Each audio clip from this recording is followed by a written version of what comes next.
بسم اللہ الرحمن الرحیم۔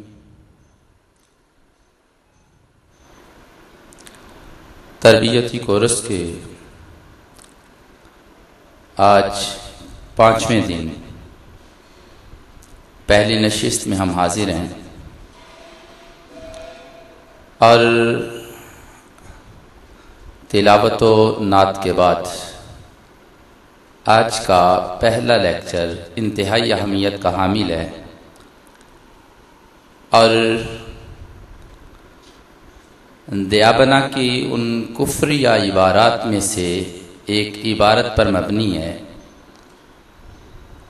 جو ابتدا سے لے کر آج تک اور انشاءاللہ العزیز قیامت تک ان کے گلے کا پھندا اور جیسے کہتے ہیں کباب میں ہڈی، وہ عبارت بنی ہوئی ہے اور بنی رہے گی۔ میری مراد بانی دارالعلوم دیوبند مولوی قاسم نانوتوی کی تحذیر الناس کی وہ عبارت جس سے مرزا قادیانی کو نبوت تک پہنچنے کا راستہ ملا، اور یہ وہی عبارت ہے کہ جس کو مرزا ناصر نے اسمبلی میں جب دلائل دے رہا تھا تو ایک دلیل یہ بھی پیش کی تھی کہ جناب تم ہمیں کافر کہتے ہو، راستہ دینے والے تو تم ہی ہو۔ اس وقت مفتی محمود، یہ مولوی ڈیزل کا باپ، یہ انگشت بدندہ ہوا، تو اسمبلی میں جس نے نعرہ حق بلند کیا وہ تھی شخصیت حق و صداقت کی نشانی علامہ شاہ احمد نورانی رحمت اللہ تعالی علیہ۔ انہوں نے یہ جواب دیا تھا کہ ہمارے نزدیک جس نے یہ لکھا وہ بھی کافر ہے، جو اس کا قائل وہ بھی کافر۔ تو آئیے اس اہم ترین عبارت جس کی آج تک یہ دیابنا تعویلات کرتے آ رہے ہیں اس کے حوالہ سے گفتگو ارشاد فرماتے ہیں جامعہ کے مدرس حضرت علامہ مفتی محمد احسان اللہ صاحب نقشبندی۔ نعرہ بلند کیجئے، نعرہ تکبیر، نعرہ رسالت، نعرہ رسالت۔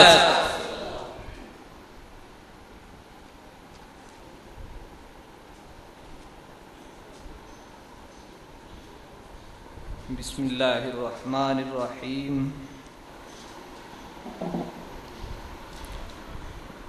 الحمد للہ رب العالمین، والصلاة والسلام علی خاتم المرسلین، اول الانبیاء خلقا وآخرهم بعثا وآلہ وصحبہ والتابعین، وَلَعَنَا وَقَتَلَا وَأَحْزَا وَخَزَلَا مَرَدَةَ الْجِنِّ وَشَيَاطِينَ الْإِنسِ خُصُوصًا الْقَادِيِّينَ وَالْوَهَّابِيِّينَ، وَعَاذَنَا أَبَدًا مِّن شَرِّهِمْ أَجْمَعِينَ آمین۔ اما بعد فاعوذ باللہ من الشیطان الرجیم، بسم اللہ الرحمن الرحیم۔ ما کان محمد ابا احد من رجالکم ولکن رسول اللہ وخاتم النبیین، وکان اللہ بکل شیء علیما۔ صدق اللہ مولانا العظیم وصدق رسولہ النبی الکریم الامین۔ ان اللہ وملائکتہ یصلون علی النبی یا ایہا الذین آمنوا صلوا علیہ وسلموا تسلیما۔ الصلاۃ والسلام علیک یا سیدی یا رسول اللہ وعلى آلك وأصحابك يا سيدي يا حبيب الله۔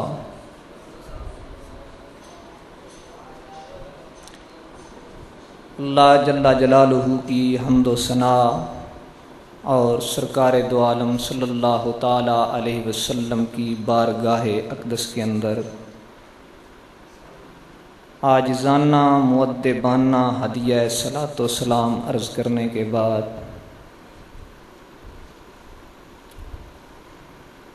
میرے عظیم استاد گرامی استاد العلماء حضرت علامہ قاری محمد اکرام اللہ صاحب اور جامعہ کے دیگر اساتذہ کرام علماء اعظام سامعین و محترم سامعین و حاضرین،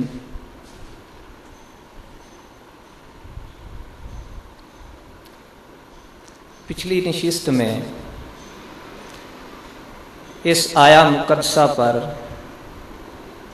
کچھ عرض کرنے کا موقع ملا، لیکن میں اپنے موضوع کی تکمیل نہ کر سکا، تو اس وقت مجھے حکم دیا گیا کہ میں اس کے بعد کسی اور نشست میں اپنے پچھلے بیان کی بھی تکمیل کروں اور ساتھ ساتھ اس رسوائے زمانہ کتاب تحذیر الناس کے بارے میں بھی کچھ عرض کروں۔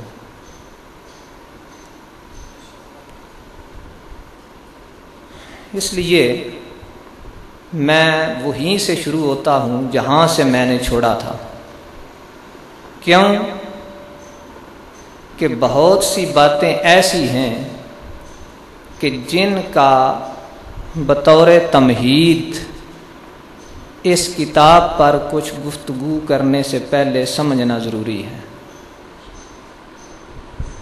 اس لیے میں اس کے بارے میں بھی کچھ عرض کرتا ہوں، لیکن پہلے اپنے مضمون کو پایا تکمیل تک پہنچا کر پھر جتنا وقت ہوا اس کی مناسبت سے انشاءاللہ العزیز اپنے شیخ کامل تاجدار حضرت کیلیاں والا شریف آپ کی خاک نال کا صدقہ اور اپنے اساتذہ کرام کی دعاؤں کا صدقہ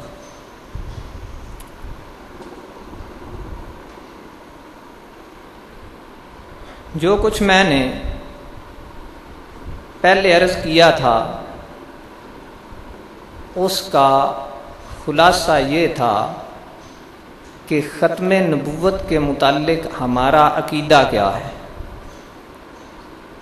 جس کا حاصل یہ تھا کہ سرکار دو عالم صلی اللہ تعالی علیہ وسلم خالق کائنات جل مجدہ الکریم کے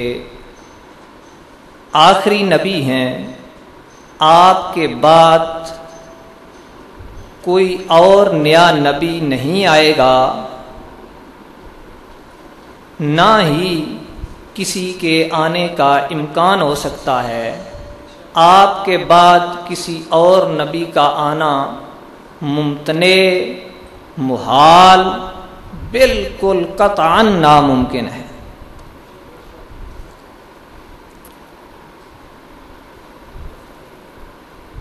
اور جو شخص اس عقیدہ کے اندر شک میں مبتلا ہو یا تھوڑا سا بھی اس کے دل میں وہم ہو، وہ بھی کافر ہو جائے گا۔ خود دعویٰ کرنے والا بھی کافر، اس کو ماننے والا بھی کافر، ان ماننے والوں کے کفر کو نہ ماننے والا وہ بھی کافر، اس کفر میں شک کرنے والا، ذرا سا احتمال روا رکھنے والا وہ بھی کافر۔ بلکہ اخیر میں کہا تھا کہ جو شخص دل میں یہ تمنا بھی کرے کہ کاش میں نبی بن جاتا، وہ بھی کافر۔ بات یہیں تک ختم نہیں ہو جاتی، اس سے آگے بھی چلتی ہے کہ یہ لفظ نبی اور رسول کو اپنے لیے استعمال کرے یا کسی کے لیے استعمال کرے، صراحتاً بولے پھر کہے کہ میری مراد اس سے اصطلاحی معنی نہ تھے، بلکہ میری مراد اس سے اس کا لغوی معنی تھا، تو وہ شخص بھی کافر ہو جائے گا۔